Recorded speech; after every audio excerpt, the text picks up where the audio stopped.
Hello, good morning, everybody. I think you all saw the countdown has finished and we can start. Welcome to all participants, also to our panelists. And I would like to welcome you on behalf of the European Commission. This event is co-organized together with the European Commission with the Committee of Regions, as well as the European Association of Regional and Local Authorities for Lifelong Learning, ELOL, the German delegation of the Committee of Regions, and the Basque government. This is part of a series of events we have organized. We started in September, mainly focusing on the impact on COVID-19. Today, it's about how to ensure that apprenticeships are up to the speed with the green and digital transition. We will explore the many opportunities for local and regional authorities in supporting apprenticeship in this process. Now, the green and digital transitions, as you all know, I don't think I say something new, will have profound impacts on jobs, on how we work, how we produce, how we consume. The first part of this session is about the greening, tackling the climate change and caring for an environment requires us to rethink the way we live. And that's why the Commission has made the European Green Deal a priority. The right skills for green jobs are the precondition to make the transition to a suitable economy happen. The forecast shows that the creation of more than 1 million jobs by 2030 linked to the decarbonization process, both in industry and services, that traditionally employ VET graduates, so the creation of more than 1 million jobs by 2030.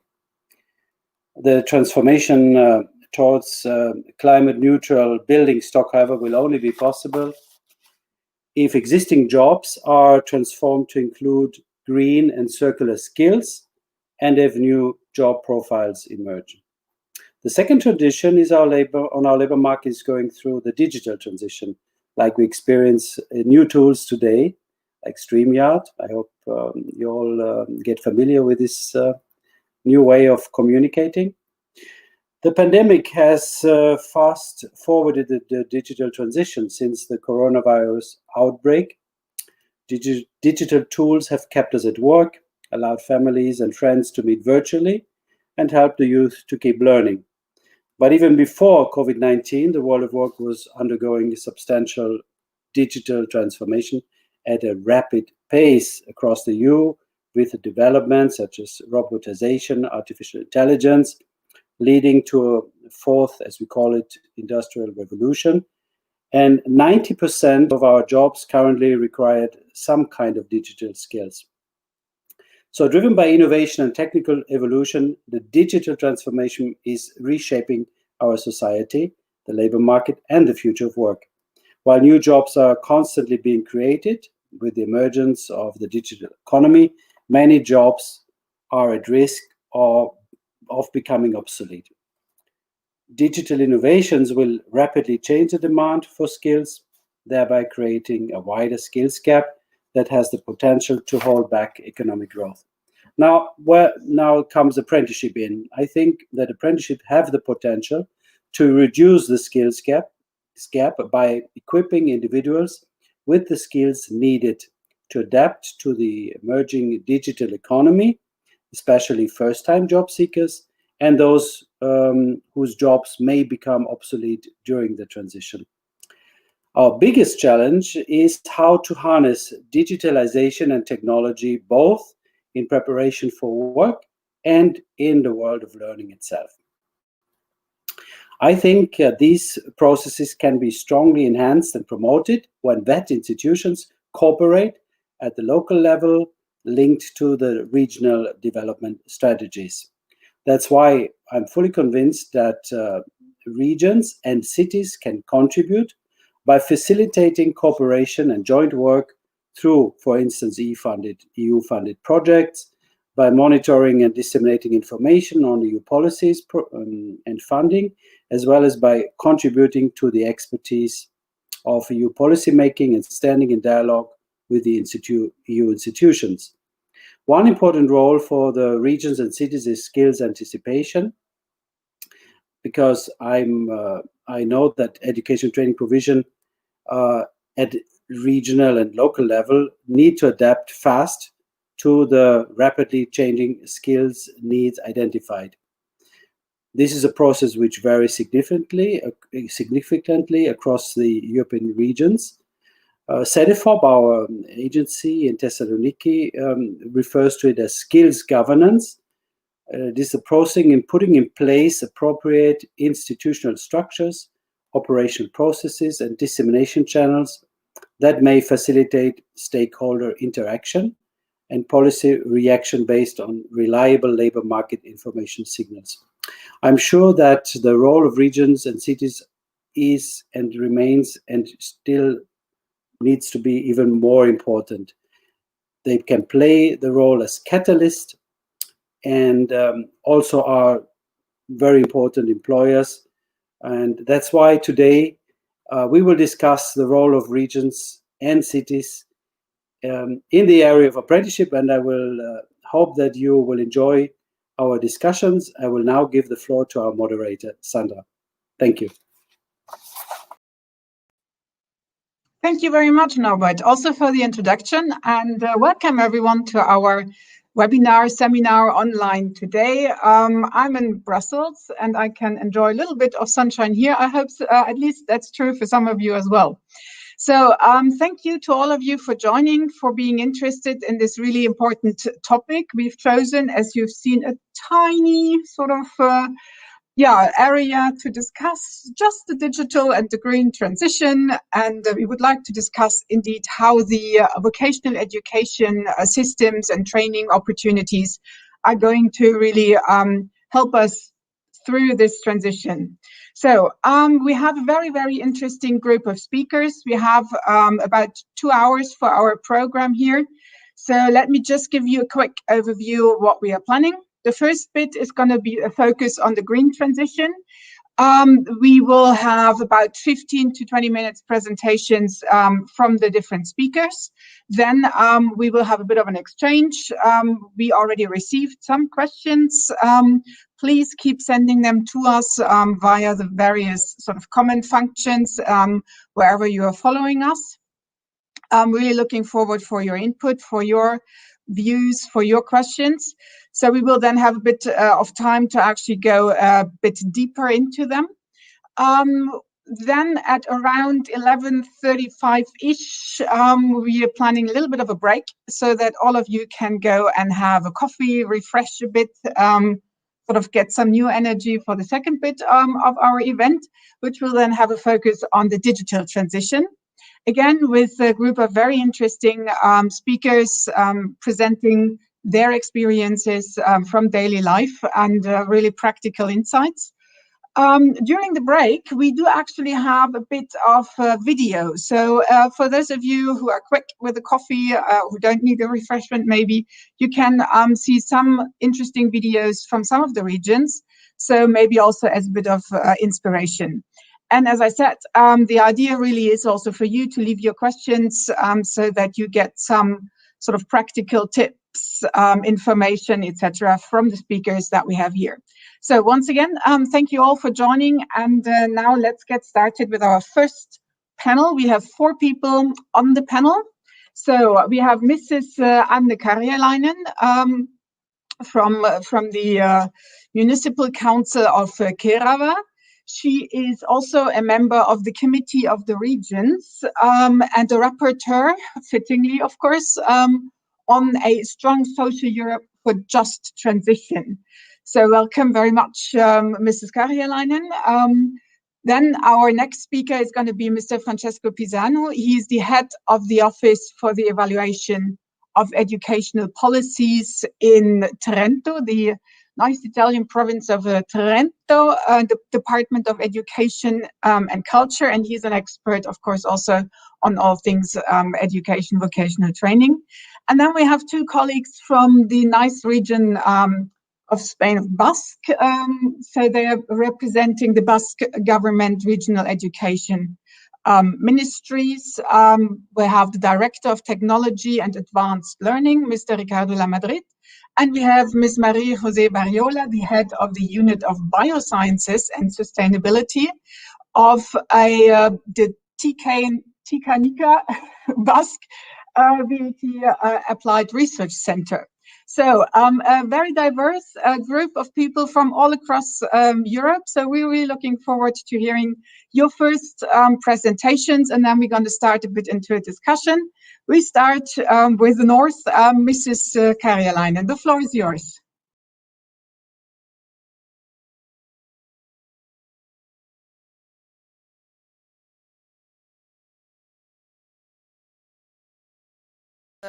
Good morning, everyone. Last October, I drafted the response of the European Committee of the Regions to the Commission communication on a strong social Europe for just transitions. I underlined the importance of the strong European social agenda in which competitiveness and social justice complement each other. The main aim is to achieve the United Nations Sustainable Development Goals and implement the European Green Deal in the way that is socially just. The local and regional authorities can help ensure that a green transition also results in green jobs and skills.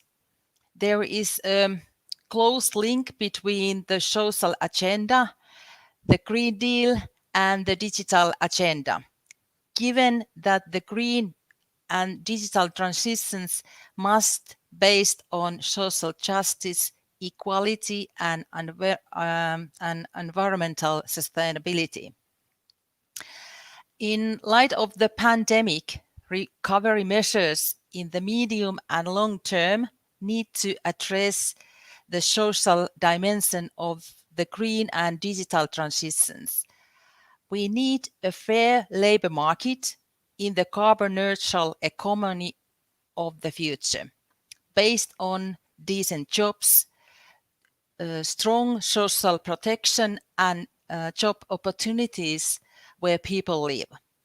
At the same time, the COVID-19 pandemic must not be used as a pretext for postponing or withdrawing the proposals to improve social justice and environmental sustainability. On the contrary, the crisis must accelerate and intensify our efforts to achieve structural change for a fair and greener EU. Not every worker in the EU will be able to cope with these transitions, especially people who are low skilled or older. The Just Transition Fund and the European Pillar of Social Rights must be used to ensure that no people and no places are left behind in these transitions. The New Skills Agenda is also an important tool in order to meet the skills requirements of new professions, in particular those relevant to the green transitions. In particular, the Just Transition Fund could be used to support the reskilling and upskilling of workers by supporting more education and vocational education and training, helping to create new economic opportunities while fostering social fairness and resilience, particularly in vulnerable regions. Local and regional authorities are key actors in the green transitions because they have key responsibilities for employment, education, and training policies, as well as youth. At the same time, they deliver public services addressing basic social needs. So they are the best placed to know the reality on the ground. Of course, there are different devolution structures in each member state and national specificities. There is also a difference between regions and local authorities that should be taken into consideration. Moreover, education institutions, universities, providers of apprenticeships and vocational education and training, employment agencies and public services operate in given region on the same is true for businesses. Therefore, the territorial dimension must be taken into account when designing and implementing these policies. The aim is to align the rollout of green and digital policies with skills growth for future-proof, good quality jobs in the most vulnerable and less developed regions, and to facilitate effective exchange of best practices.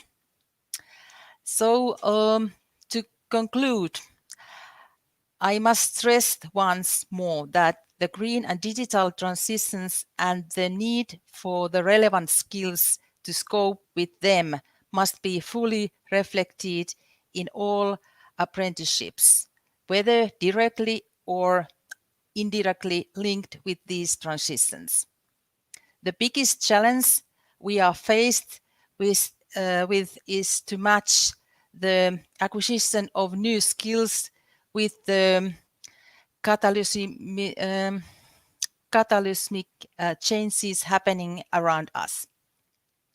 Funnily enough, apprenticeships are more flexible forms of learning than formal education. Therefore, we must take the most of them, and local and regional authorities can help us to do so. So thank you very much. Dear Anu, thank you for your first insights from Finland. At least here in Germany, I'm from Germany, so at least in Germany, Finland is always seen as the shining example when it comes to education. So my question to you is, you've mentioned a lot of interesting points already. So, but you also said that it must not be top down; everybody must be involved. Could you sort of give us an example if the sort of social acceptance or also the awareness of the need for a green transition, has this sort of increased in the past, let's say 2 or 3 years? How has the social dialogue around this changed a bit in Finland?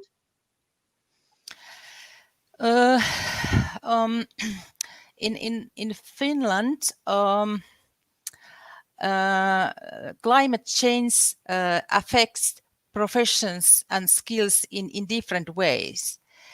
And let me give an example. For example, in municipalities, maintenance, property management, and gardening, they are the areas that will be the first to be hit by the climate change.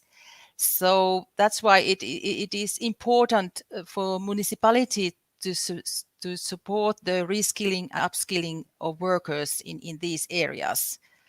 And a young trainer can bring the latest information and skills to the workplace from the vocational education and training. So that I think this is the win-win situation. So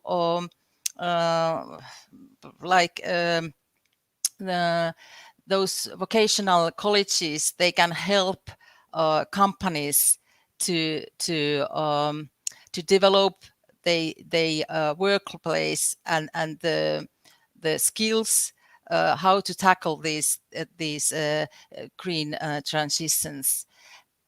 And of course the companies and workplaces can support trainers, the young people, to understand that what is the most important skills to learn. Thank you very much, Anne, for this. And I think this is also the perfect sort of transition to Francesco, who's looking, of course, also at the situation of students and how they can indeed sort of bring change to the workplaces into which they're going to sort of enter with a new set of skills, with also a new set of demands. So, Francesco, from the north in Finland, we now go to a bit more to the south in Italy. The south. So Yeah. let's hear. Thank you very much, and thank you for the invitation. It's a pleasure for me to share with you our insights from the province of Trento.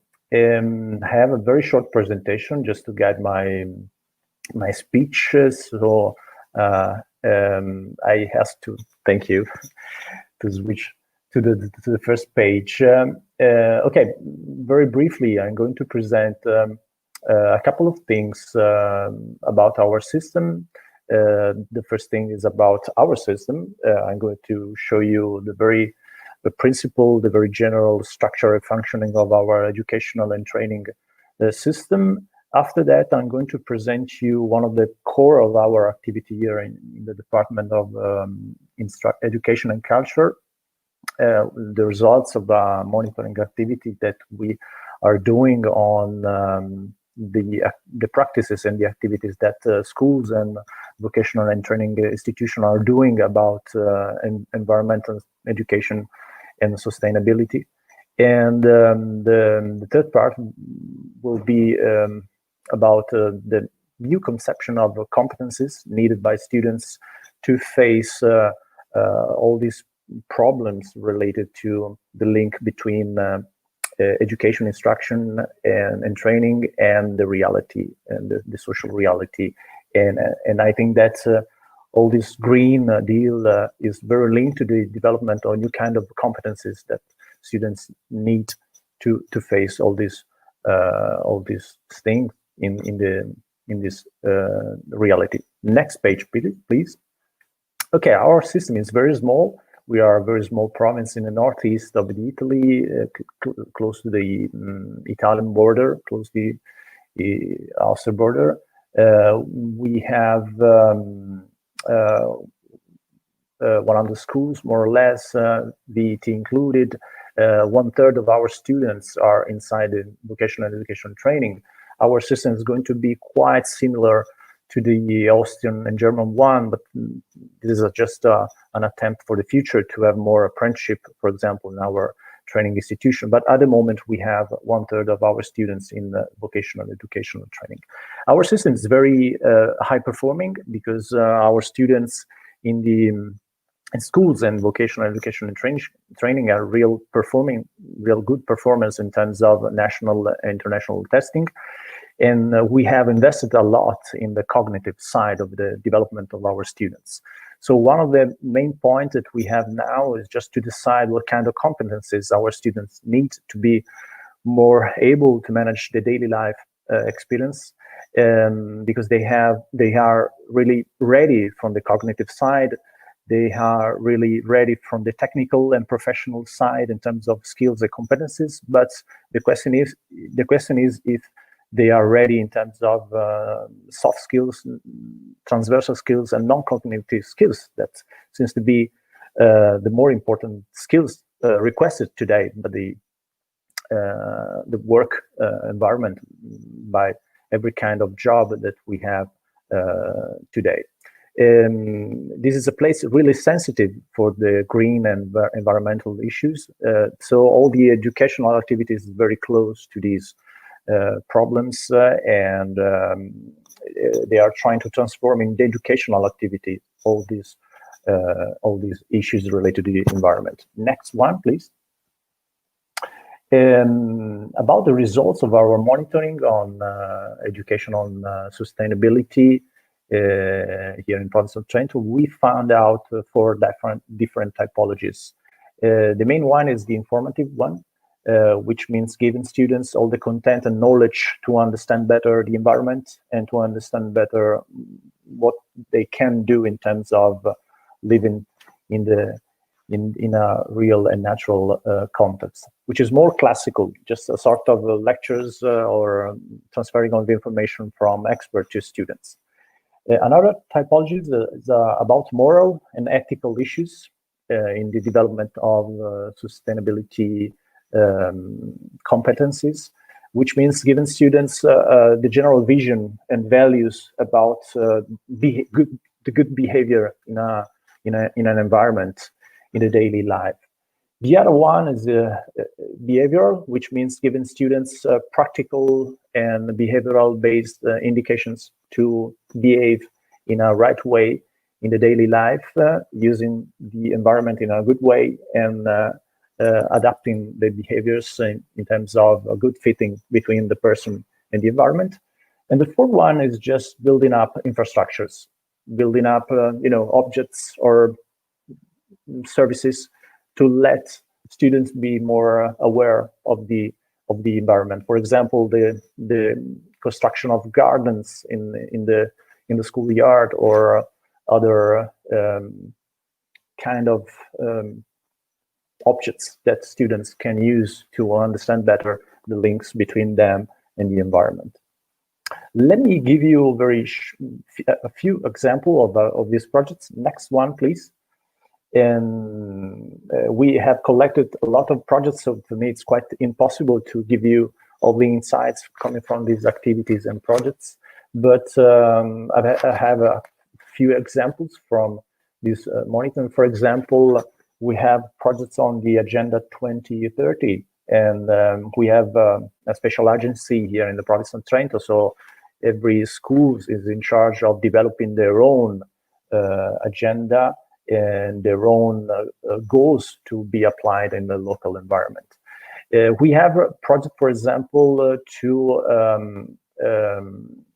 let students be more aware of the use of the natural resources all around them, and more aware about the use of, for example, energy inside the schools in more aware way. We have a lot of projects facing the water issues, the use of the water, trying to face all the problems related to the waste of the water, for example. And this is very important in our environment, because it's rich of water, and so the main thing is trying to not waste all these resources that we have here. And next one.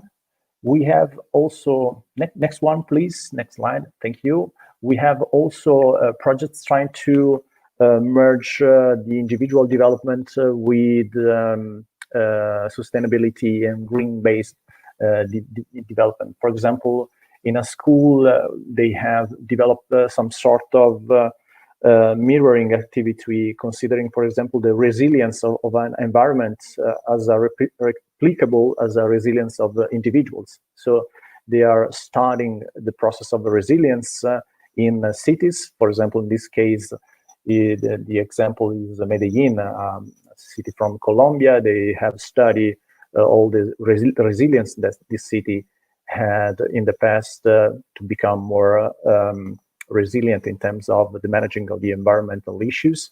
And they are trying to apply this process the classroom level or the individual level, just to understand better the sense of the meaning of the resilience. Next one, so I'm going to introduce the third and last part of my presentation. It is about a link between the skills development and the development, the empowerment of the self of the students and their identity. We have done a lot in terms of Green Deal. We had done a lot in terms of the environment, the goodness of the environment. But from our point of view, we have to do more and more in terms of the goodness of the people, of the individual living in this environment. And one of these ways to improve the quality of the people is to invest in competencies. We are doing a lot of projects here in the province of Trento, trying to develop the non-cognitive part of the competencies of our students, trying to let them be more aware in terms of the link between them and the environment. And we are really interested in models and frameworks that we can find at European international level. Let me just show you two international models and then the final model that we are using to develop the competencies of our students. Next one. The first model is about United Nations, the Economic Commission. It's about the development of this green-based skills for teachers and students, and it's really holistic because it's trying to merge in the same model very important and general process like learning to know, learning to do, learning to be, and learning to live together, which is really important as a general and complex process to develop our students. The other one, next one, please, is about OECD. It's a very recent model that they have developed to analyze, to study, and to try to improve in the future the social emotional skills of students in the age coming from the adolescence to the how to do it. And this is based on the Big Five model, and which means investing on consciousness, in openness, in terms of acceleration, in terms of agreeableness and emotional stability, to let students be more aware of the linkages between them and the environment in which they are. And finally, our model, next one, please, is quite similar to the OECD one, which is also based on the Big Five model, but we are trying to study the linkages between personality traits and other non-cognitive competencies. For example, the social and psychological capital, which are really important in the development of very social and competent behavior in the daily life. So just to finish my presentation, very briefly, I've tried to present our system and what we are doing to develop a new kind of competencies and skills for our students.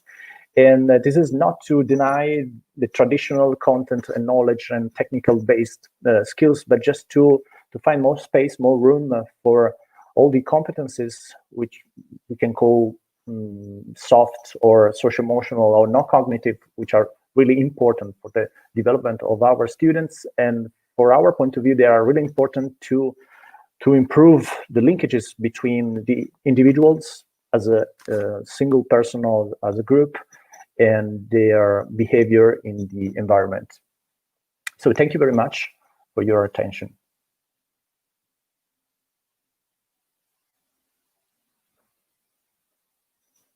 Thank you, Francesco, for those insights. Very interesting to see how you focus on those non-cognitive but also cognitive skills. And I think it's really important to not only sort of raise awareness of the sort of green transitions, climate change, etc., but also to actually provide kind of tools and know-how to people on how to deal with it. Otherwise, it's just alarm. Exactly. And how to actually change something. So I think this is a very important approach to also give some concrete know-how, instruments, tools to people on how to really change their lives, their lifestyles, do something about it. I like the idea of this green personality approach. Haven't heard this before. That sounds very interesting. And I think there's also might link up with one of the questions we've seen already on the chat, where somebody is asking about how you support citizens in the change, in this green transition. And I think indeed developing these skills and helping people to really make them concrete, it's very important. I wanted to ask you about when you decide on those skills, when you decide on the things that are going to be taught, how do you do this? Do you do surveys? Do you go to schools, colleges, etc.? How do you sort of gather the knowledge? Well, we have started 3-4 years ago doing research on this.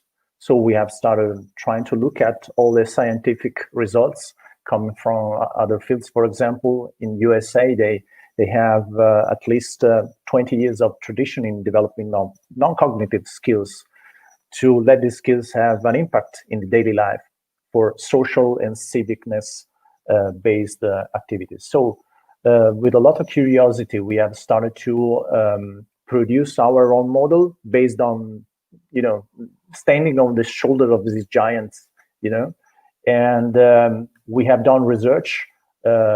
We have managed 2 big projects here to find out the content of these non-cognitive skills, the measures, and after that, the educational practices to develop these skills.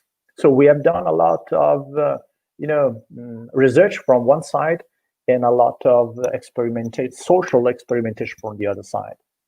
And we, as a public institution in the educational system, it's more easy for us to do this business because, it's a sort of normal, usual activity that we do every day, trying to support schools and vocational educational training institution in improving, in trying to let students be more aware of the realities. So we have tried to do this switch from cognitive and technical side to the non-cognitive.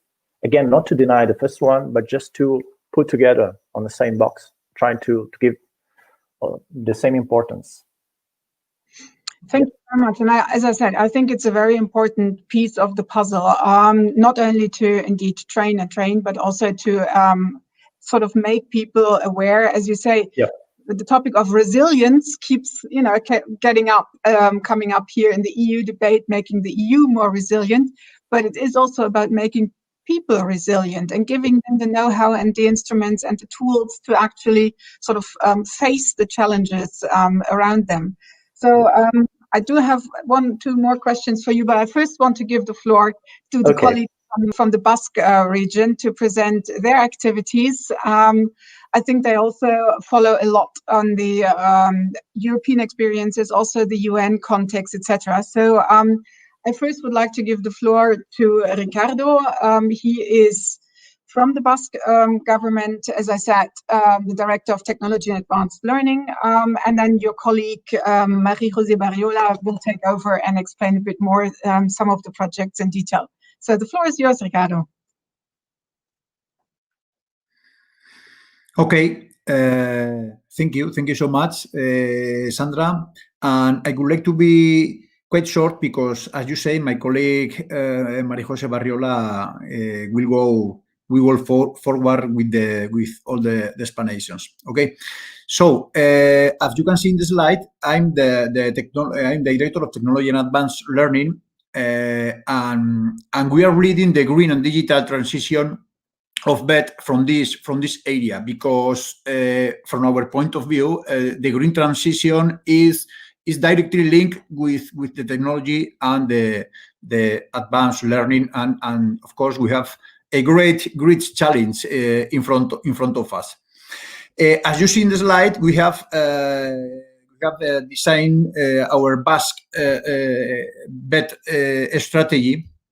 Sustainable or green strategy, taking as reference the following references that you have in the slide.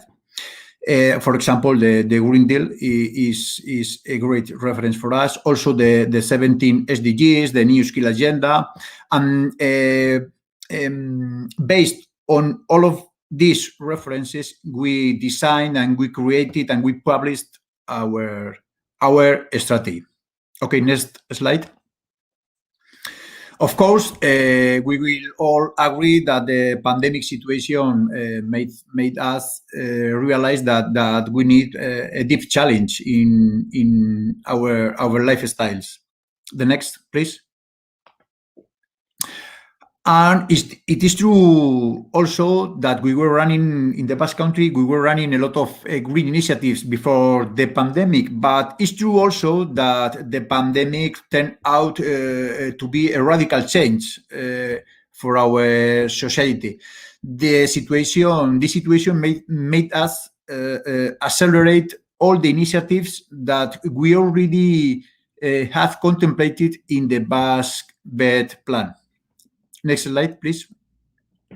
So afterwards we need to prepare and train all our apprenticeships in a different way for this green future. We also introduced green skills into lifelong learning pathways because we think that it's crucial to introduce these green and sustainable skills into upskilling and reskilling processes. Of course, we must use and take advantage of the technology and the digitalization to be better humans, e-humans, e-commerce, e-humans. Okay, and of course we have a very hard work to achieve not just a better world, but the best world for next generations. Next slide. So we have been working so hard in different lines. And for example, we have designed and published two important plans for the Basque bed system. The first one is a plan for sustainable digitization and smart systems in the Basque education system.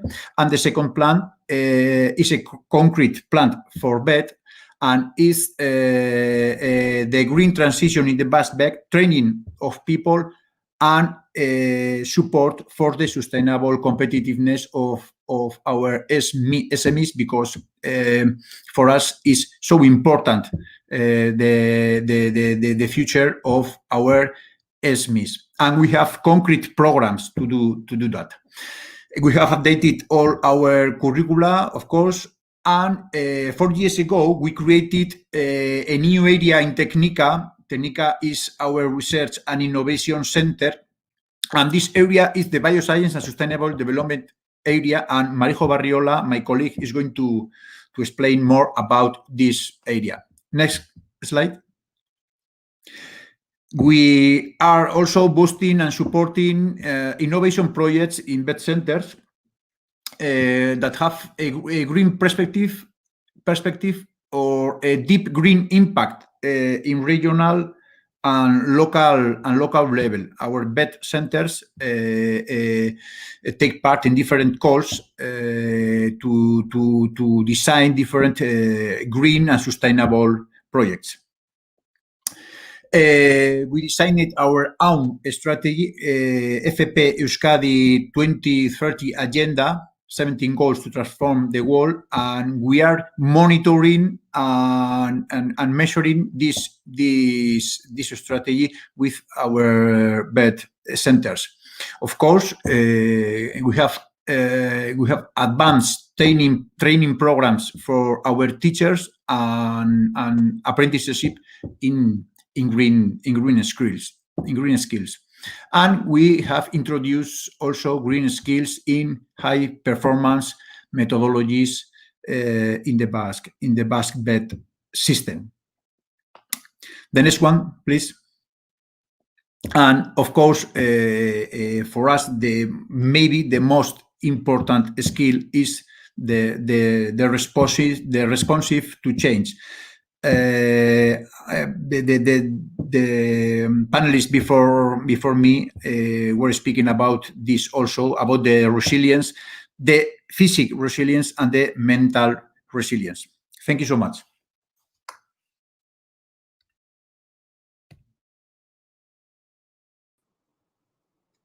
Thank you very much, Ricardo. Before Marie-José starts, I would have one question that has come up in the chat already, because you mentioned you actually accelerated your programs. And here's one question where somebody is asking, the getting greener is not cheap. So how do you sort of make sure that the strategies and sort of the agenda gets actually pushed, as opposed to, oh, now we have the crisis, we have the health situation, we might actually have to scale back. So how did you deal with, or did that issue come up or not at all? Yes, Sandra, of course, the two plans I have mentioned, they have an extra funding to face all the challenges that we have nowadays and on the future. So we have like an extra funding for these two programs, and we have invested a lot of money on these two in these two plans. Great, thank you. So to whoever asked the question, it would be great if you find some of the EU funding or maybe national funding to actually incentivize companies to not fall back to where we were before the crisis. So, but actually to sort of get the change on the road. If you say you managed with funding, obviously it's always the key issue to have a bit of money extra helps a lot. But then, thank you so much for the moment, and the floor is yours now, Marie-José. Good morning, everybody. I have a small presentation with some slides. So first of all, on behalf of Technica, it's a pleasure to be here this morning to share with you the work of the bioscience and sustainability area of Technica. First of all, I would like to thank the organizer for inviting me and for offering me the opportunity to show the work that we do related with the Green Deal. So like you see just in the first slide, our principal aim is sustainable human development. 3 words, just 3 words that define the way that we work in Technica towards a better world. A work in collaboration with other areas, of course, because we think that this is the only direction to teaching and learning for the future we want. We use technology, the digitalization skills, in all the applied research that we do in the area. And of course, we do it so sustainably because we are responsible for the planet we give to our children. Most importantly, is focusing in all the things that we do in humanity. Next slide, please. Let me explain what we do of some examples. As you can see in the slide, we have 3 different lines of work. On the left, you can see the first one that is related with agro-food, natural, and ocean environment. In this work, or in this line, we work in a networks in a bioeconomic with different vocational educational training schools. We have changed our working, and nowadays we do multidisciplinary projects with the students and teachers from different professional families working together on projects related with the use of drones, aquaponic, circular economy, agro-food, among others. In the center, you can see the second line of work. This work is related to sustainable construction. Here, wood and furniture industries, green and civil construction, electronics, electricity, and of course, very important, community services. All of work together in order to approach the construction projects, developing the human technology that the people need at home, at work, and so on. And on the right, you can see the third line that is related to health, environment, and biotechnology. In this time, very important one. In this half, we are focused on biotechnology and aging in order to improve people's well-being. Let me show some examples with the next slide. Here you can see some pictures, some photographs that we have, projects that we have done in the vocational and educational training schools, in Technica. So we are going to see, starting for the left, and here you can see the work that we can do in different projects. On the left, you can see culinary schools, maritime schools, administration, food industry, dietetic, agrarian schools, and all the students and teachers are working together.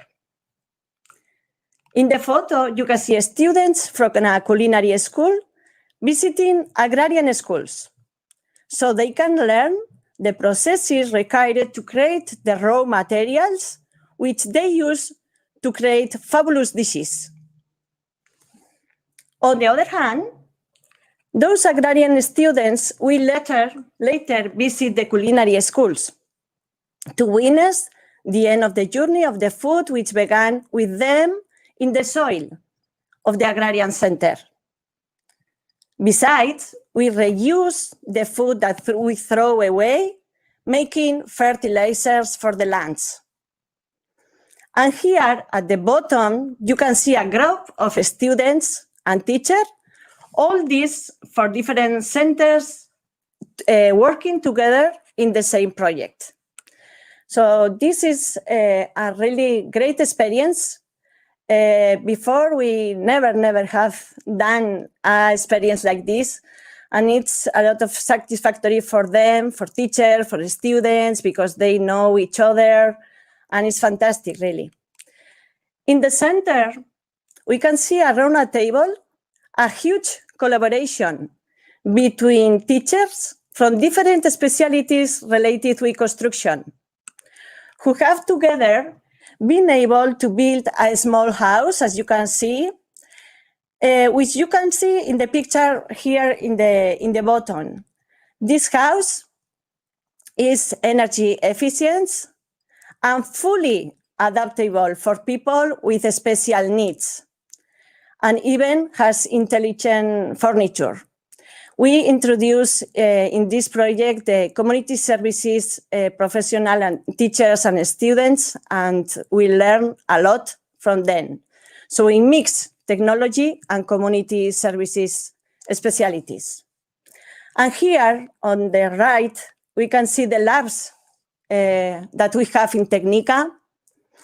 Very important labs when we work molecular biology, cellular biology, and we develop many forms of biotechnology. In the last photo, you can see elderly people that come to vocational educational training schools to talk with the students, because they have a lot of things in common. In this meeting, they are talking about loneliness. In other meetings, we talk about technology, about migration, and so on, which helps to promote the silver economy, while encourage international solidarity and entrepreneurship. Next slide, please. To conclude, and just like other and all countries, we are focused on sustainable development goals.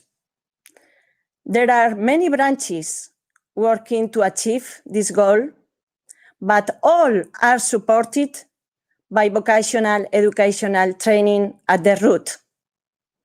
We must plant the seeds of future sustainable at this level to grow a better world. It's time to act. We believe in Technica, we believe in the area, and we believe in vocational training here in Basque Country, that education is the most powerful tool that we can use to change the world, and we have to do. It's the time to plant a new seed, and we have planted together the European Vocational Training Tree. Thanks a lot. Thank you, Marie Jose. Very nice picture as well. The vocational education tree sounds like a very good idea. I would like to ask you one of the questions that came up in the chat already, because you mentioned how you're reaching out to the community, also to involve more senior citizens, etc. So my question is that I've got here is, how do you go about getting people in rural areas to really be involved in your programs? Is that difficult? How do you reach them? Okay, here in Basque Country, we have a lot of rural areas. We are cities like San Sebastian, Bilbao, that are big. But it's true that we work a lot with rural areas because the agrarian schools, maritime fishing schools, culinary schools are in small areas. So we are promoting the local products with culinary schools, the seasonal products. So we think, and we thought when we started, that we had to have collaboration between agrarian schools, rural area schools, with the councils, with the small companies, with the small producers, local products too, and work together. Because with the culinary schools, we have learned that if the students and teachers go to the land, if they grow vegetables, if they grow foods, after when they open a new restaurant and they open a new business, they are using the local products too. So this is the reason that we promote the rural areas, not just with agrarian schools. In the community services is the same.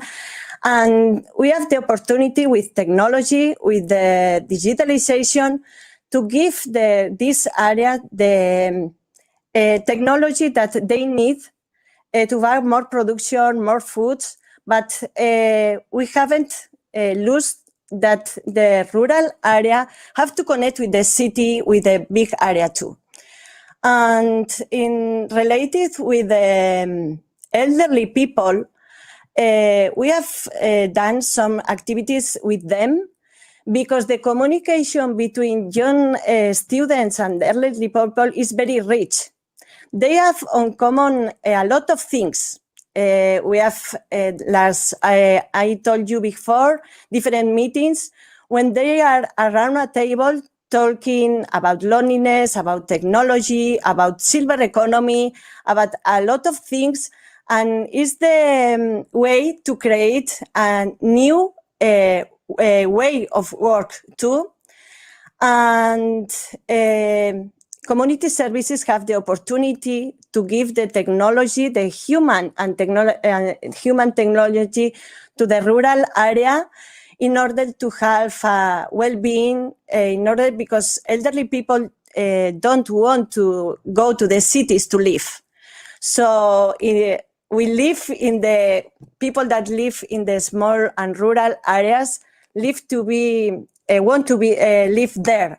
So we have now the opportunity to connect cities and small areas too. And I think we have to start with the students, with the vocational educational training schools, doing these experiences and sharing and having collaboration between all of them. Thank you very much. Yeah, I think it's really important, as you say, to create the opportunities for people to meet and have networks, have contacts, and have the option to really exchange, so that you see how your local product is going to be ending up in the restaurant in the city once they are open again. Sorry. So I think it's really important, as you say, the community services that are being offered, where people can get together and actually sort of learn from each other and be in exchange with each other. So we only have about 5 more minutes. So we are really coming already to the end of this first panel. I still have a couple of questions here. So I would like to ask Anne from Finland about something that has come up here as one of the questions regarding, how do the economic operators get involved? Have you any experience on how basically it can be ensured that the operators, the economic operators in the region sort of understand the importance of this green transition and how you really get them involved? Do you have experience in this field? How would you go about this? Well, in Finland, we have updated our VET system a couple of years ago, and at the same time,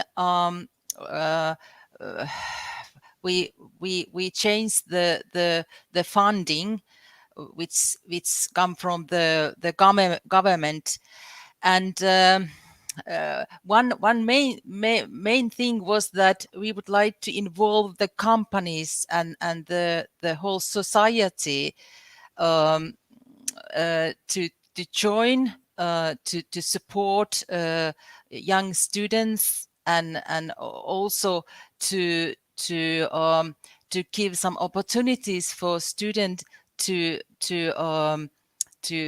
study at the real workplaces as well. But because our VAT system just updated, there's been a lot of discussion that we need new kinds of very easy tools, easy economic tools to tackle these green and digital transitions in a VAT training and education. So there's been a lot of discussion, but I'm sure that in the future we need to develop new kind of economic tools for the VAT centers to help them to tackle these transitions. And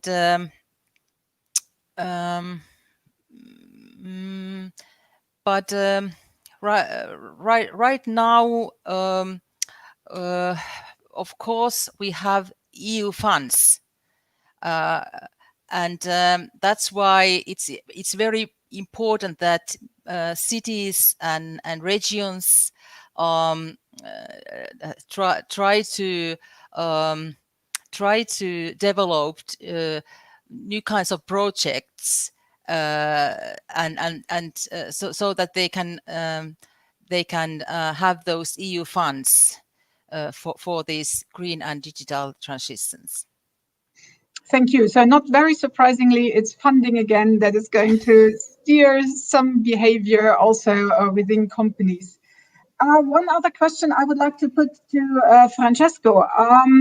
There has been a question regarding what jobs and skills will be in demand in the next 5 years, and what are the top 5 job skills for the future. I thought, since you have been doing a bit more research on it, and maybe you could also, because you said you started about 3-4 years ago to really study and change, maybe you could also say a bit more about has there already been a visible change? So from 3 years ago to now? Yeah. But maybe you start with a question about the top 5 skills and jobs. It's really difficult to answer to this question. You know, I personally, I don't like this futuristic approach in terms of, you know, what's the main job requested for the future. But what we know today is that we need to prepare our students, our young generations, to the uncertainty of the working and life experience. So probably instead of looking at the content of the job, you have to look at the soft side requested to manage the job, because you know, everybody can do every kind of job, just studying, just preparing, just, you know, learning. But the difference is the mindset, the approach, the way in which you can transform and adapt yourself to the requests and the demands of the environment. So just to reply to this question, probably we will have constantly more technology-based professions, but at the same time, what we are seeing now in our environment is a sort of looking back at the tradition, looking back at the rediscovering of the traditional activities in a new fashion. So probably we have some sort of new mindset to do traditional activities in a more modern and in a new fashion. Because as we can see in terms of the limitations of the COVID, probably we will not able to move a lot in the next few years. So probably we are going back to the roots, and we will need to find out new kind of innovation in the place in which we are looking at, what you have in your environment. That's what I see now about these things. And about your question, your final question, and can you repeat, please? It was just basically because you said you started about 3 years ago to have a look at changes. Yeah. Okay. Yes, we are still following the first cohort of students, because the idea is to check all the paths from adolescence to the adulthood. And what we are seeing is that we have traditional non-cognitive skills which have a lot of impact in terms of training success, in terms of education and proficiency. For example, consciousness and openness are the killing skills to manage the education. But what we are seeing is that, for example, a lot of students are choosing vocational and education training, having less of these competencies and having more in terms of sociality, in terms of extroversions, in terms of social-based competencies. I don't know why we have not a technical explanation for this. So probably students going to the vocational education training are less interested in subject matters and knowledge per se, but are more interested in the social side of the learning, and probably the real side of the learning, having a real environment in which learn, having real experiences. It's really engaging in terms of soft competencies on the social side.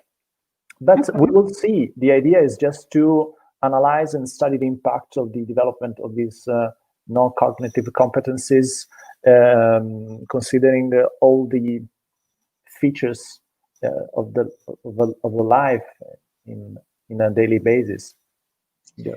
Great. Well, thank you. But so you're basically trying to tell me, as an Italian, you're looking more into the social side of things.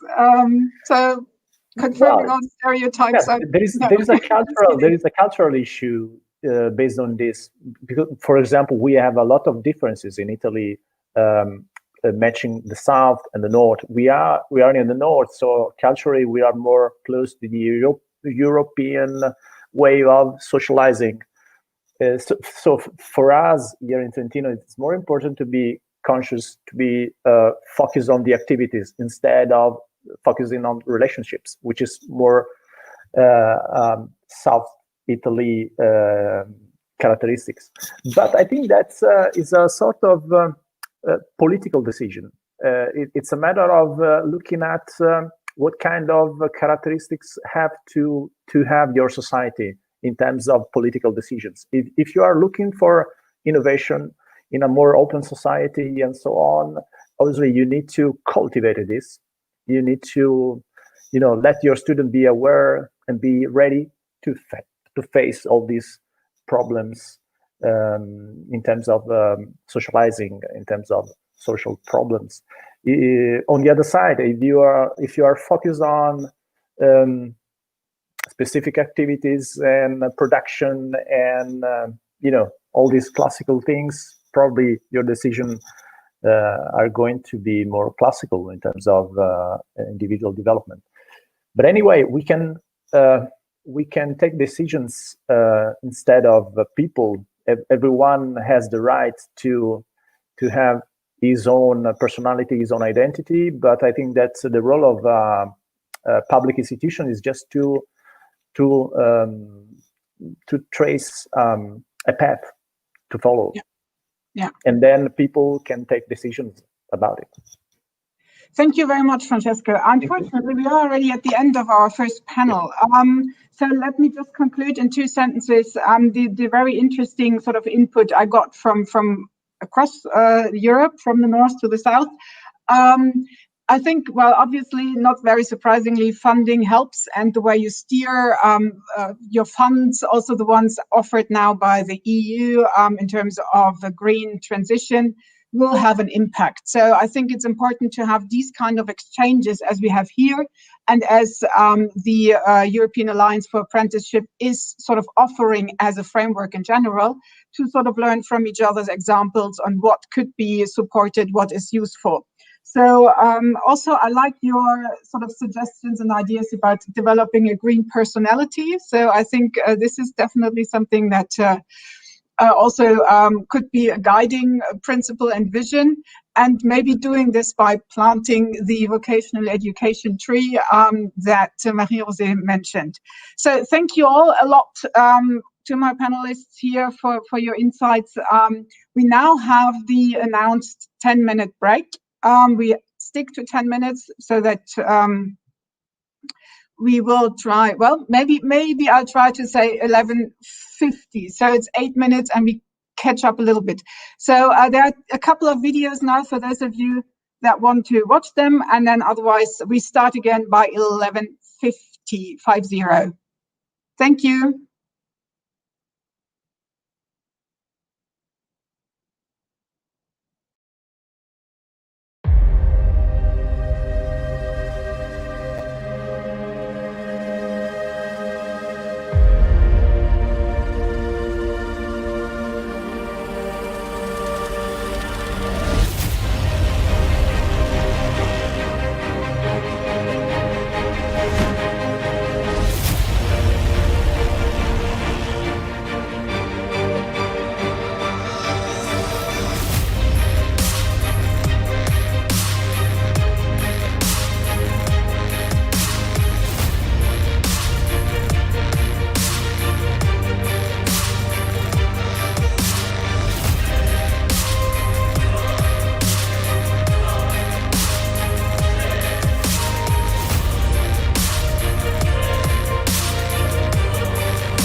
Mit dieser Bewerbung wollen wir die Europäerinnen und Europäer durch eine Kultur des Machens mit Chemnitz als Zentrum zusammenbringen. Ja, wir Chemnitzer, wir lieben unser Chemnitz von damals und von heute. Und viele von uns haben auch Karl-Marx-Stadt geliebt. Wir zeigen den Menschen, dass demokratische Prozesse die Möglichkeit bieten, die Welt nach eigenen Vorstellungen zu gestalten. Menschen aus Chemnitz teilen ihre Ideen mit europäischen Akteurinnen und Akteuren. Europäische Macherinnen und Macher bewegen Dinge, werden von den Ereignissen bewegt und stellen Objekte her, die andere bewegen. Unser Ziel ist es deshalb, die Menschen über ihr Interesse und die Freude am gemeinsamen Gestalten zu erreichen und zu vereinen. Wir wollen Raum für Entwicklung und Experimente schaffen. Von Brüchen zu Beziehungen, vom Unsichtbaren zum Spot mitten in Europa.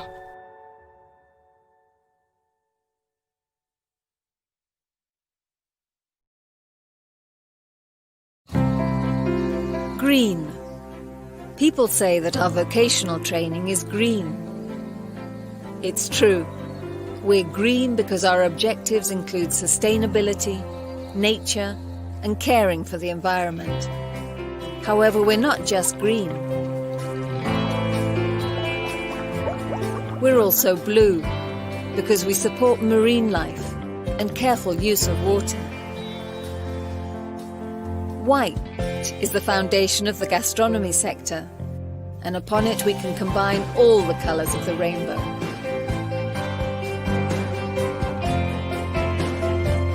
We have assimilated all the colours of wood because our work covers construction through to maintenance and development of ecosystems. When it comes to the strength of the sun and energy, we combine red and yellow. People also say that orange is the colour of technology. We incorporate innovation and technology in all of our processes. We could even be pink or purple. Our projects could use the entire colour palette. At the heart of this colourful vocational training centre are its people.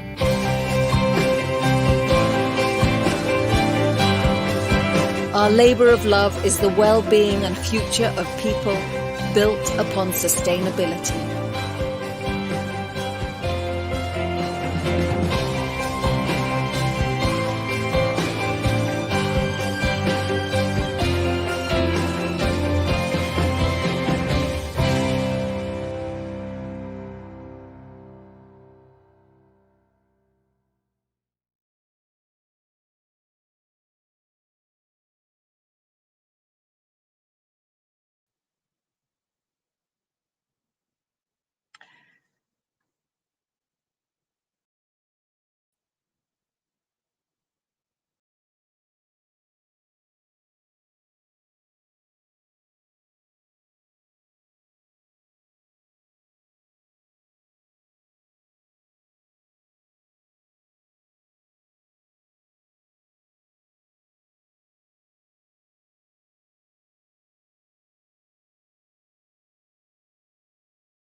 Hello, everyone. Welcome back to the second part of our interesting, so far I find at least, seminar on vocational education and the role of green and digital transition.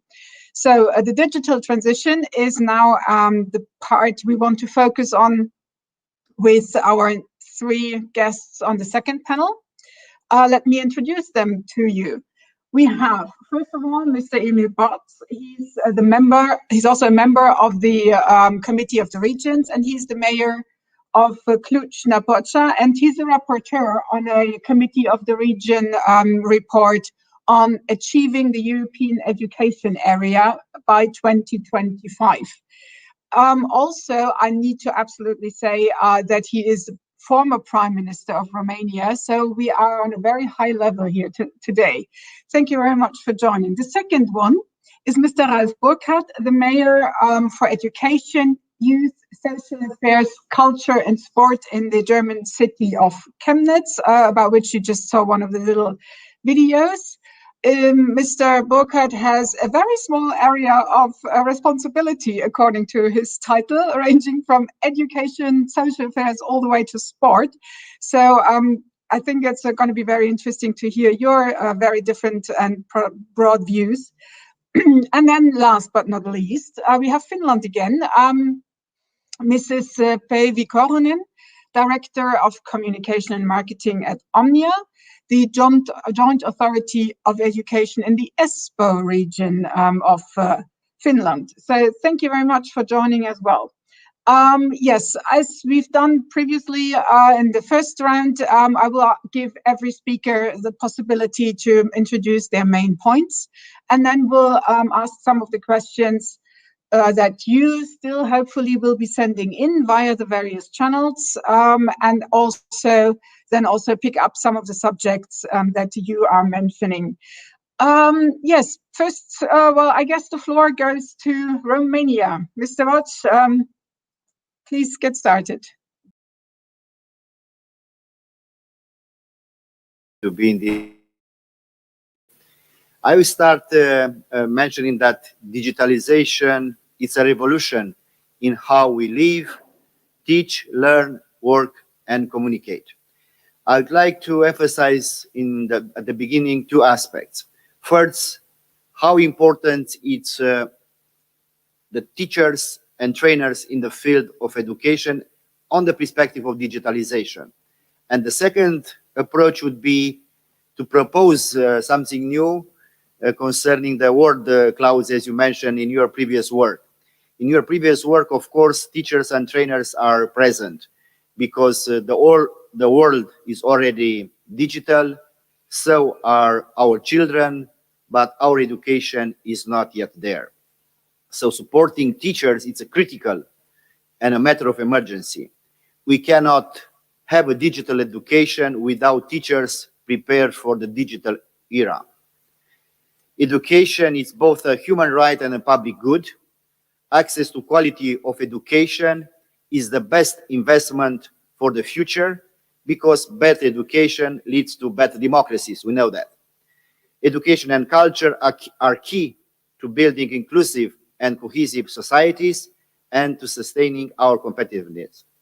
Now, having in mind this approach, I would like to propose another, let's say, 3 word clouds. That would be digital gap, digital divide, and inclusion.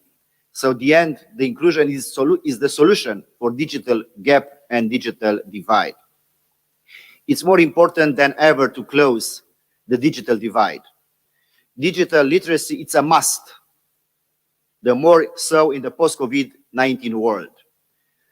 Practically all further learning and jobs in all sectors will require some form of digital skills. Yet, on average, 2 in 5 Europeans aged 16 to 75 are lacking these skills. Around 169 million EU citizens lack even basic digital skills. So this accounts for about 44 of Europeans between the ages of 16 and 75.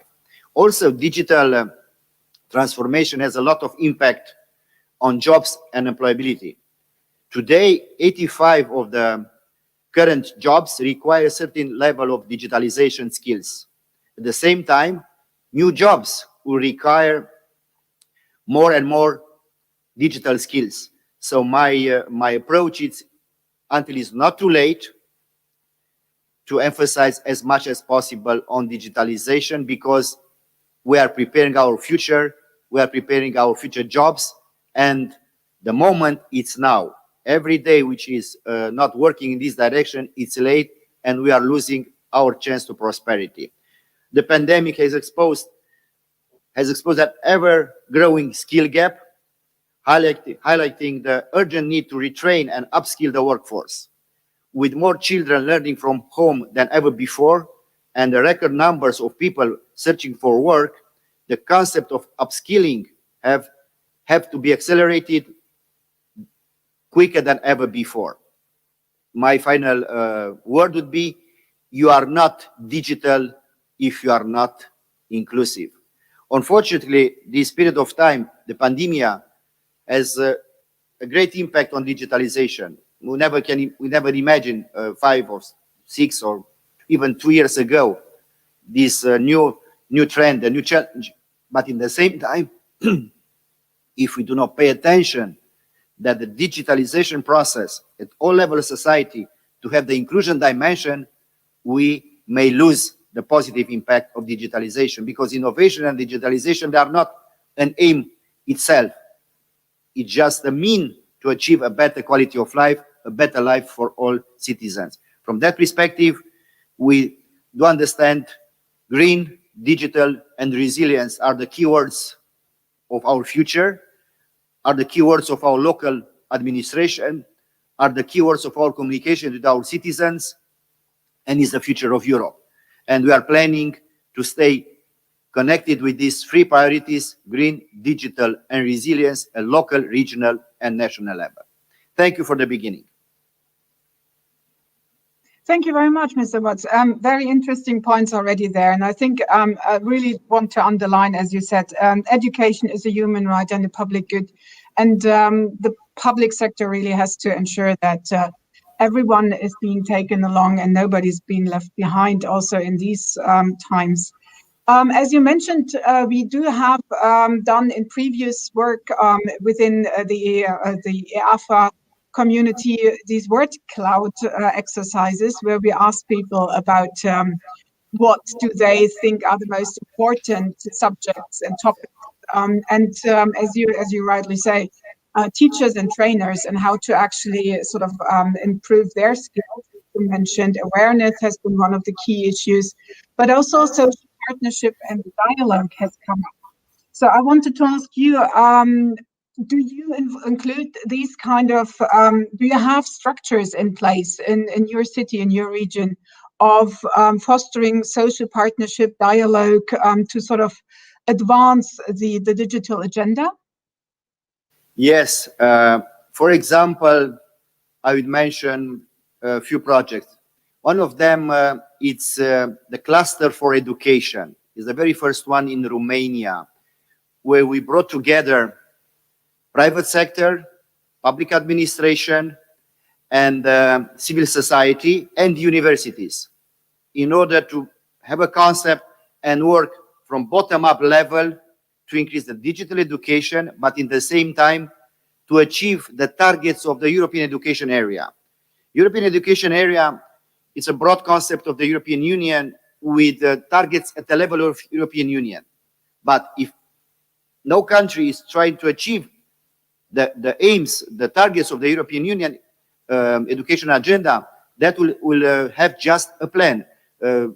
Antoine de Saint-Exupéry said, a goal without a plan is just a wish. So our plan is to have concrete targets, local, regional, and national level in the field of education, with early education up to the university through digitalization. Another project is a project with European money concerning the future of work. So we have the possibility to study the present situation of our city, to see where the impact of artificial intelligence, robotization, automatization is going to take place, and to take our jobs, the routine jobs, and at the same time to create the new jobs of the new economy, technology economy. So I think digitalization is a key point here, to understand the future, focusing what means artificial intelligence, innovation, digitalization, and to prepare the present generation and the older generation for the world of tomorrow. So that is another component. And the third one, and I close my intervention, it's, how would I call the name exactly? The training program in Cluj for elderly. It's called elderly 65 basic computer literacy training. So we try in the same manner, no one is left behind, to have even the older generation back on track. And as a mayor, it's so important for me that everyone should pay their taxes online. Everyone should have access to all the documentations, bureaucracy online. Otherwise, you diminish, in this manner, you diminish the queues, you diminish the burden of public administration. If you have all our citizens on board on what means digitalization, starting with basic elements to pay your parking garage, to pay your parking in the city, to pay your local taxes. So this way, we try to have all of them in board in order to be sure that no one is left behind. Thank you very much. And I think that's quite an aspiration to have everything like an e-government and e-administration in place. Not everywhere it works as well as in some of the EU countries. I must just want to add, you know what is important here to see it? Because we use the young generation to teach to the old generation. So their kids are teaching to their parents. And it's a both exchange. The young generation are learning from their experience of life. And of course, the old generation learns digital skills and approach. It's a fantastic approach to see both generations in the same place learning from each other. So it's both way learning, and I do recommend this success experience in Cluj-Napoca. And we have a particularity in our city. It's a rule: 20% of the local taxes are invested in education every single year, because you do consider that investment in education is by far the most successful investment in the world. There is no risk of bankruptcy, and if you want to have a strong society, you should start with education and culture. Thank you very much. And yes, I can testify to the fact that Christmas holidays are spent on my parents' computers, trying to help them understand changes, etc. But nice to hear that this is not something that only applies to Germany, but also to other countries. But speaking of Germany, our next speaker is Mr. Burkhardt, as I said, the mayor, responsible for almost everything in terms of subject area. Mr. Botch has mentioned something that I would like to maybe ask beforehand. He said 20% of the local taxes are supposed to be invested in educational activities. Is that something that also holds true for Chemnitz? Is that something that is part of a German sort of possibility to actually earmark a certain percentage of education or of taxes actually for education? Or do we in Germany actually see even more, or what's the situation? Do you know?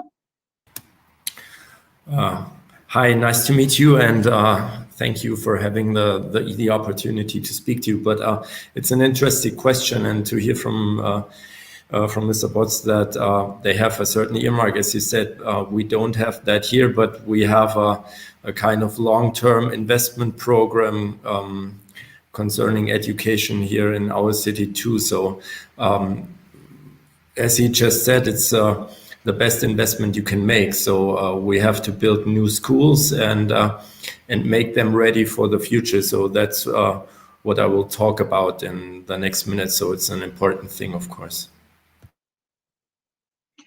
Great. So I understand you have brought a presentation that we will just have a look at now and then continue a bit in our exchange and with the questions that are coming in. Yes, thank you. So I'm talking about the digital transition and vocational education in our city in Chemnitz. And the aim is to give you a short impression of how we realize that in our city of Chemnitz. First of all, I want to give you a short basic information about the structure of responsibility in Germany, in Saxony, and in Chemnitz. And then I'll give you a short example of using funding for basic technical requirements in the schools. And the third part will be giving you 2 examples of concrete projects here in our city. So the next slide, please.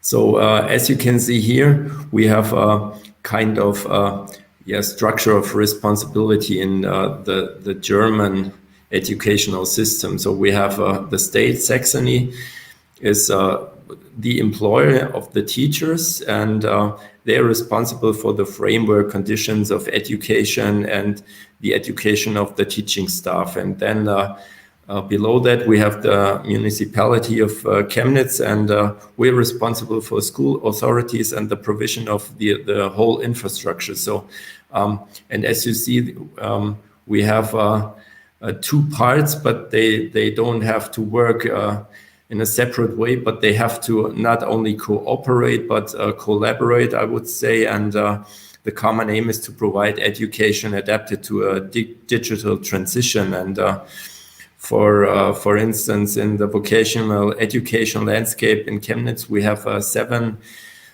municipal vocational school centers, and we have about 12,800 students in the vocational school centers. So it's an important group, and so I'm responsible for about 90 schools here in Chemnitz. And so we are on the way to manage the digital transition, and I will give you a short overview of why we're on the way and not finished already. So the next slide, please. The next slide shows you how we use funding programs for fulfilling the technical requirements. The so-called Digitalpakt in Germany, it's a funding program, a federal funding program in Germany, and time frame is from 2019 to 2024, so for 5 years. And it allows us altogether up to 12.5 million euros to use for all schools in Chemnitz. And especially then for the vocational schools, we're about to use 1.75 million euros for the technical equipment, and about 400,000 euros to have the network access to the for the schools. And we're trying to let's say increase digital education infrastructure on our local level, and this is the basic line to promote digital learning and teaching, of course. And we're doing that in 2 steps, as I said. First, developing the data network, the access to the fiber network for the school buildings. And there we have in Chemnitz 2 of our school centers that have to be developed in that way. And then the technical equipment for the vocational schools. So for that, every vocational school and every school in Chemnitz had to elaborate an individual concept of media education. So they had to describe which technical devices they want to have and why they want to use them for their digital education. So not only buying tablets, notebooks, and digital blackboards, for example, but also to explain how they work together in the modern field of digital education. So this is the one project, and another project we use and funding project is a special one due to the pandemic situation. As we heard before, in Germany, it was possible to supply schools then with additional technical devices. And so we were able now to buy about 30 notebooks for every school to to provide them to students that receive social benefits. So to shrinken the distance and the opportunities for maybe children from poorer families to make them able to follow the digital education. And then on the next slide, I'll show you some maybe kind of a good practice project. We call that a vocational education 4.0 in Saxony, and we take part in this program in Chemnitz and focus on the vocational education 4.0 on digital learning tools and learning platforms. So what is it? Especially here, it is developed in the vocational school center for engineering. And there we're able to develop a kind of center of excellence. It started in the year 2021 to build up a so-called Learning Factory 4.0 that aims to prepare junior staff and experts for the requirements of digital transition, as we had before, to be ready for modern work and the future work. And so there we're focusing on mutual qualification of students of electrical and mechanical engineering. So they are learning and teaching by using electronic learning platforms and development of further learning tools, digital education, and fully applied learning concepts. So this is kind of a new way to, on the one hand, have the transition to digital education, but on the other hand, by the way, developing new tools, and so be always kind of state of the art in that fields. This is the one thing, and the other thing is we have a project that is called usage of electronic learning platforms. We have one here in Saxony that is called Learning Sax, not with E, of course, with an A, about Saxony. And we had the chance there to begin a comprehensive qualification of teaching staff with regard of using such learning platforms. So qualifications were initiated by the state of Saxony, and we had the chance to give 9 training courses, especially for the vocational centers. And so there, every municipal vocational school center was covered, and so we had the chance to make teachers ready to use these platforms, as we heard before, just like having no distance between the young and the older ones in school, between teachers and the students. So that would be basic requirements for being successful for the future. So thank you so far, and I hope you had a short view on the situation in Chemnitz. Thank you very much for those insights. And indeed, the Learn Sax sort of abbreviation, if in an international context, maybe needs explanations. That's true. Thank you. Lots of interesting insights there. I also, my question really would go into the last point you made about the teachers and the trainers. I must say, I'm the child of a vocational education teacher who retired last year. Luckily for him, and probably also for the students, because he would not have been capable of actually conducting his courses in school online. I love my dad, but he's not that computer savvy. So my question would be, how is the situation of teachers and trainers in Saxony, in Chemnitz? You mentioned the state offers some courses. Is there a certain percentage of teachers that needs to go there, or that gets qualified? How is the current situation? How also comfortable are the teachers with being exposed to this kind of new requirement? I would say maybe about 100% of the teachers should use these qualification platforms and train with the things. But of course, we have let's say a kind of a gap between teachers who are kind of used to using these modern devices, and maybe teachers who are not used to that. And what we would have to do is to encourage them. And so I think you can't encourage them by just let's say putting them into that situation and say you have to do that online now, you have to do video conferencing with your students, but they have to have kind of a let's say a backyard where they can train in a neutral situation, and so become more self-confident with the things. So that would be, let's say, a kind of education on the job, maybe training on the job. But the other thing is, I think, is at universities to have a stronger focus on that part.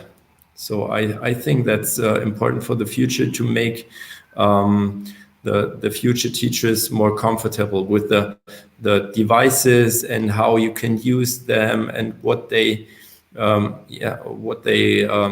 just have open a lot of possibilities for the teachers and how they can use them. Yeah, thank you. There's still some questions coming in, so I'm sure I'm going to come back with one or two to you as well. But for the moment, I would now like to give the floor to Finland again, to our last speaker on this panel. It's, as I said, Päivi Korhonen. Thank you very much for joining. You are in the Joint Authority of Education for the Espoo region. So we had Finland already a little bit from the sort of greater Helsinki area, but you are a bit further north. So maybe you can give us some other sort of insights in how that works with the digital connection in, well, not really the central part of Europe or the central part of the country. How are your experiences? The floor is yours. Yes, thank you, Sandra, and dear participants around Europe.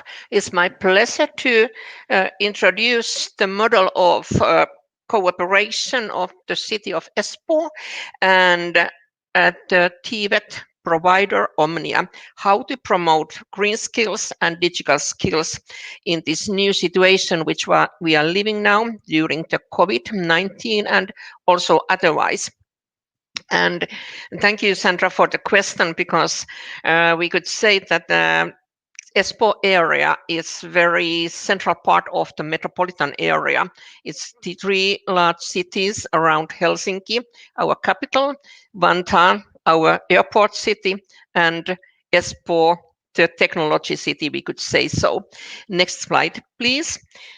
And we can say that Espoo is very young and fast developing city. The technical university, the world famous university, is located here, and it's like a forerunner for the activities we are doing for digitalization in this area, and also with TVET providers. The city of Espoo is the main owner of Omnia, the Joint Authority of Education in this area, and the other ones are smaller cities here around, and that's why it's very easy for us to follow the lines and all those, I could say, the new ideas with the city raise up to us and give us as task to promote wider. So the framework is nowadays sustainability and the most intelligent community in the world. Those are the main important things in Espoo area, because we have been awarded for the most sustainable and most intelligent community. It's like the green skills, and it's also the technical skills, the digital skills. And this framework gives boost to promote and provide education focusing on green skills or green values and digitalizations. And I think, in my opinion, this digitalization is like part of the sustainability. And here you can see some background information about Espoo area, and a great deal of the city services are organized by partners of the city. And next slide, please.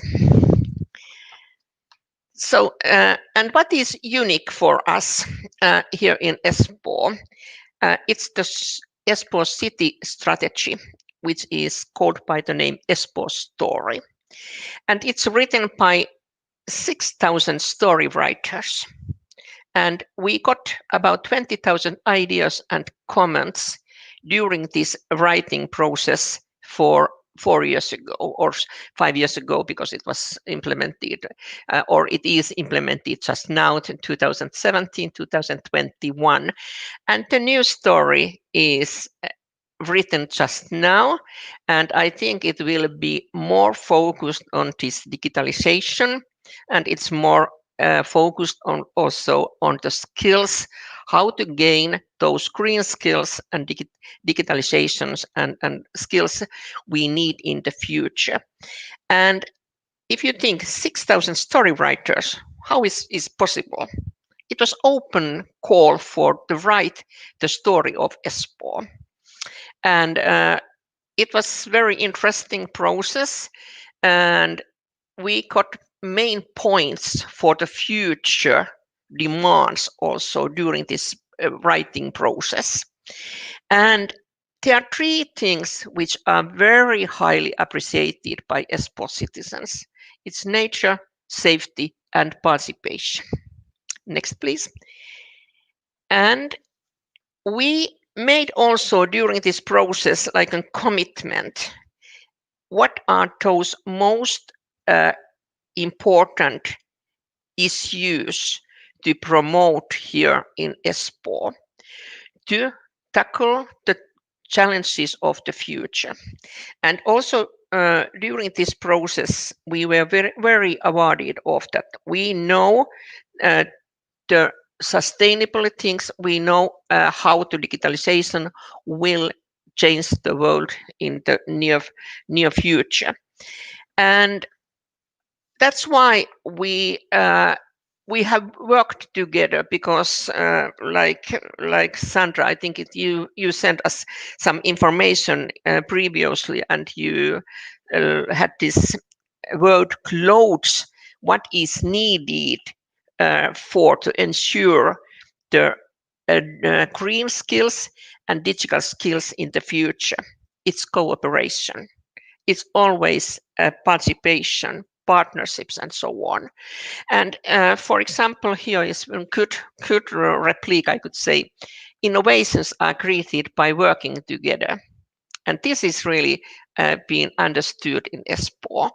So that we together make things better. And for example, I could give you an example on this, how we can help citizens here, also in the education sector, to gain new skills in digitalization. We made an artificial intelligent truck to go around this area, and we teach, or we learn to people to gain some new skills, that you don't need to be afraid of the digital era in the future. And that's we try to get it, make people to make it happen together. And next, please. And the commitment of Espoo City, I think that the 2 last ones are very essential in this case. We are now talking about this sustainable development and this competitiveness, in innovations and in entrepreneurship. It's very important. And next, please. And we have this Sustainable Development Pioneer City, and we are implementing the United Nations agenda, and especially those 3 points are very important for us. Quality education, and I see that digitalization is implemented is in quality education, and industry, innovation, and infrastructure, as well as climate action. Those are the most important points for us to promote or implement the United Nations agenda. And next, please. We could see some replique here. It is this most intelligent community in the world that we got this like an award. We could say that we were deeply impressed by Espoo's holistic way of including people in its technology development and teaching innovations as a way of life. And that is very typical for Espoo, that we do things together and we also learn from the mistakes. And next, please. Here is like a picture of Espoo innovation ecosystem. And for example, I could give you an example of new ecosystem which is built or it will be constructed in the 3 next years. We make a clean tech garden, a campus area. We are building a new metro line, or we continue our metro line here in Espoo area. And in the end station, we will get a new campus where our education activities, companies, enterprises, and research institutes will work under the same roof. And it's an ecosystem which is concentrated on digitalization and those skills for the future. And City of Espoo is the promoter of this campus, which we are just building here. And next, please. Cooperation between the schools and companies is always to accelerating learning. We call that in Espoo, school as a service is the model what we are doing here. So schools are not only for learning from the books and learning from the laptops. It's a way of life. It's implementing those skills already during the study time, working together with the companies in the real projects. And for example, our students are just working with innovation garden. They are intelligent garden, really garden. They are making some new tomato and basilica and so on. They are growing new things throughout using the artificial intelligence tools. So that's the way we are working. And next, please. The strategy of Omnia is to promoting inclusion, skills, and well-being of citizens, and boosting the vitality of municipalities, communities, and enterprises of the region. And all this leads to a sustainable future. And it's easy because to make this is our strategy in one build or in one picture. It's easy to show that there is our mission, there is our vision, and the cornerstones of our activities. And to the end of this presentation, I would like to show you the last slide. What we are doing here, if you press all those visible, so please. So we have 4 cornerstones here at Omnia: sustainability, inclusion, lifelong learning, and partnerships. And the number of annual students is about 30,000. And like Mr. Emil Bock already told here in the beginning, that young and elderly people should work together. We do that really because we have this liberal adult education and we have vocational education and we have groups together making new things, and those new things are concentrated always on the digitalization and how to help each other, because the elderly people can also help the young people to make something in digitalization. So it's this like the human skills at the same time. So thank you for my side, and thank you for your attention. I'm ready to answer your questions. And I tell you that I proudly present our model of the city and of Espoo and Omnia, because we do that together. Thank you so much. Thank you very much, Päivi. Very interesting. Yeah, lots of questions I think that came up. You already actually answered in your presentation. There was a couple of questions regarding how do you actually achieve that there is a useful outcome in terms of teaching content that is necessary for the digital age, and how do you actually ensure that there's a collaboration between everybody involved? And I think you've mentioned some of the key options that are out there. You mentioned co-creation, you mentioned the cooperation between the different actors, and that as a public authority or as a community, your role really is to bring them together. So for those of you asking these questions, I think you've heard quite a lot from the most intelligent. So I would like to add that it's very important that we have training for trainees and trainers, so that we have a framework that we have goals to do, we have targets to do something, and it's very important because during this new digitalization area, we have to feel sure that if you are very, very unsure what is going on, if I can do things or not, you never learn. But if you feel sure, you learn also a lot more and more. I agree, and I think you also mentioned this co-designer mentioned the sense of ownership, the sense of feeling at home, and this you only get by actually involving people in the process, taking them with you. You said you're the most intelligent community in the world, so I do have to ask you, there must have gone something wrong somewhere. You might have one or two examples where you could say, people don't do this, try that, maybe even in the most intelligent community? Yeah, so we always learn from the mistakes, like I told already here previously.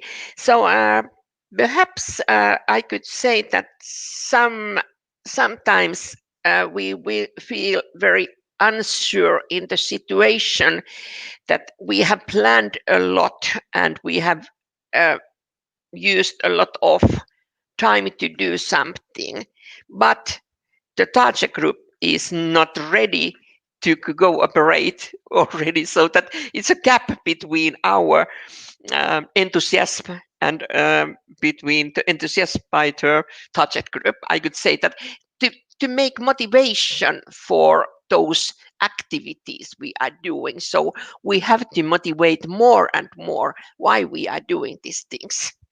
It's again this human skills, how to promote people and these new ideas and make them that you can feel also mistakes, you can feel unsure, but make new things. If you don't do anything, nothing happens. That's how perhaps we have to motivate more. Great, and yeah, very good point. One last question, basically to you is. Mr. Botts spoke about the digital divide. Now you presented that in Espoo, you have 50% of the population with a university degree. So I assume it's a more homogeneous community. Do you feel really a digital divide or a digital gap there as well? Or do you have the impression that everybody has a rather high level of education and there isn't such a big gap? Espoo is very high educated area, we could say, and that's why it's very often, I could say that it's a challenge for us to get motivated learners to vocational education, because the parents are thinking, because I have a university degree, also my kids have to have the same one. But nowadays we have several study paths, we could say that you are not a loser if you are going to vocational education, because in Finland, approximately 50% of the age group is going to vocational education, but here in Espoo area it's about 28%. So it's a big gap in that way. I don't think that it's not a mistake for us, but it's like a challenge how to raise the number of the students coming to vocational education. But we have to think that only 24% of our students in vocational education training are under 20 years. The most of our students are between 25 and 35 years, about 50%, because it's typical that they get work here. It's always possibilities to work, and they don't continue after the graduation from the compulsory school or from the upper secondary school. And after 2 or 5 or 10 years, they are thinking that I need education, I need a degree. It's an investment on the future. That's why they are coming to vocational education. So that's the reason, perhaps. Yeah, thank you. Thank you very much for that. Maybe Mr. Botts, if I can bring you in again on this very question. Is it something that is an issue in your region, people actually rather wanting to go to university and not do vocational education? Do you have a problem in terms of this sort of development, or is it really rather more to actually get people into a skilled job still? I can't hear. Something is Can you still... hear me? Yes, now. Okay. It was, and it's still a problem in common mentality of the people that every kid should finalize the university or even the PhD. That's a problem. It's still a problem. And during the time we succeed to diminish that vision, offering concrete solutions to kids and to their parents, showing that every job is important in our society and everyone should prepare for the right work to do it. We are a university city. Of course, we have 10 public and private universities. And this is the main asset, the university. But in the same time, not everybody should be able to finish PhD and the university. And now, more and more, are emphasizing the dual education, vocational training education, in order to give the right place and the right time to every kid. But the problems with the mentality of the parents, first of all, because hey, said everybody should focus on that. That was the first impact in Romania after '89, when everybody said, okay, having a university is not a problem. No, it is a problem. You have to do the right school in the right moment. I was inspired so much by our colleague from ESPO, congratulations. And I will mention just one aspect from our city, their vision about participation and collaboration.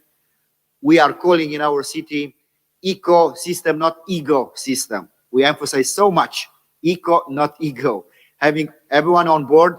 And here it's public administration, civil society, business environment, the universities working working together in multiple helix approach, because this is the key in a society to work as in ESPO. They succeed to create such a wonderful ecosystem of innovation.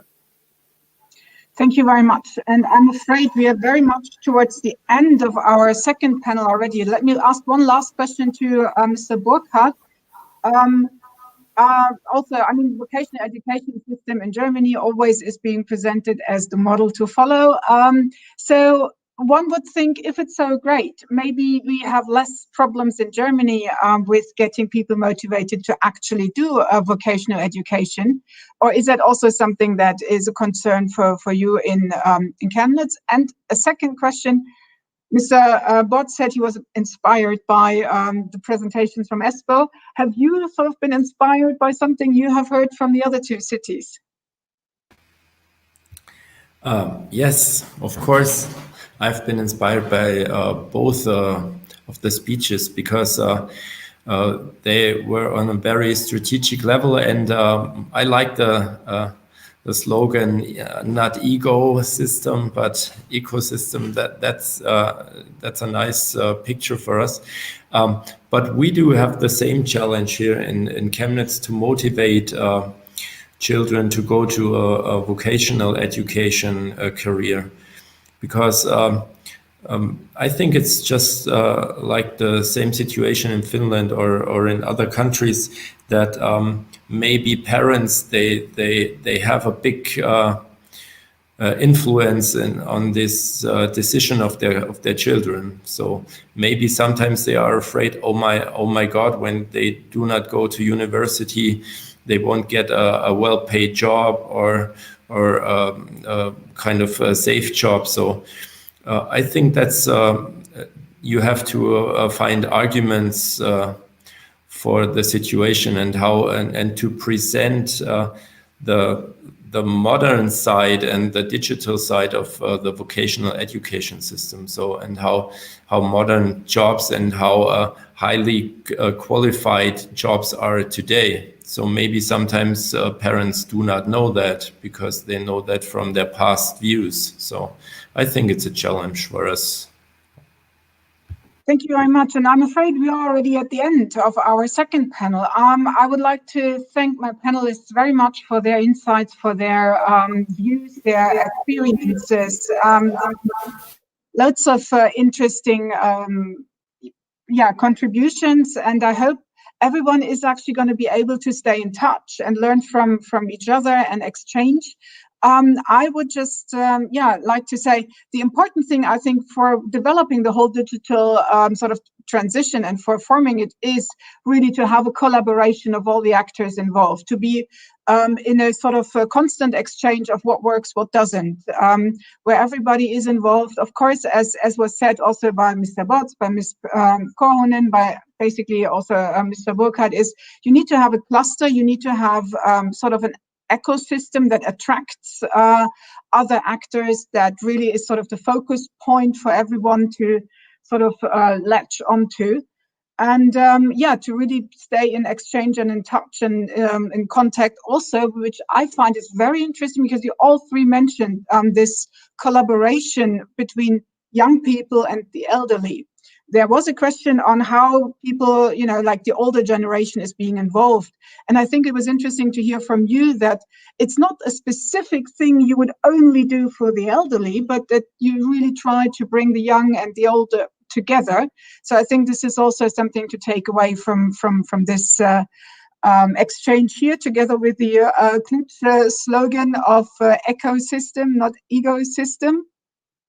So let me thank you once again very much for your insights. And last two things I've been asked to mention for you, also for the audience out there, is there are next events being organized by the European Alliance for Apprenticeships. So one is already coming up on the 11th of February. It's about the quality and integrating an apprentice's perspective into what is a useful sort of vocational training.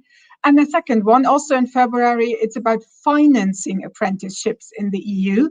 So that's taking place on the 23rd of February. And of course, it would be great if you turned in and contributed again your views and questions. So thank you all very, very much, and wishing you a good rest of the day. Thank you.